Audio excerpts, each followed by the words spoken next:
May tattoo ka ba na butterfly o balak mo din na magpatattoo?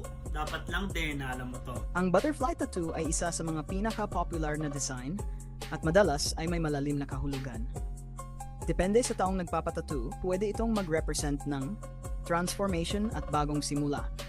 Gaya ng isang uod na nagiging paru-paro, simbolo ito ng pagbabago, personal growth, at paglabas mula sa mahirap na sitwasyon papunta sa mas maganda. Kalayaan. Dahil malaya lumilipad ang butterfly, madalas itong iugnay sa freedom at pagiging sarili.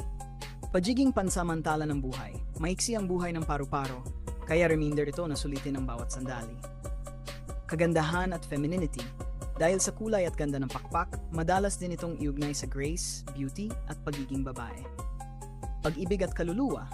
Sa ilang kultura, ang paru-paro ay sumisimbolo sa kaluluwa at eternal love.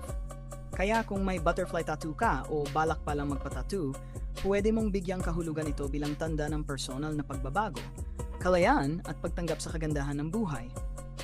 Gusto mo ba bigyan din kita ng mga design ideas ng butterfly tattoo na may dagdag na simbolismo? Halimbawa, para sa self-love, healing, o laban sa buhay?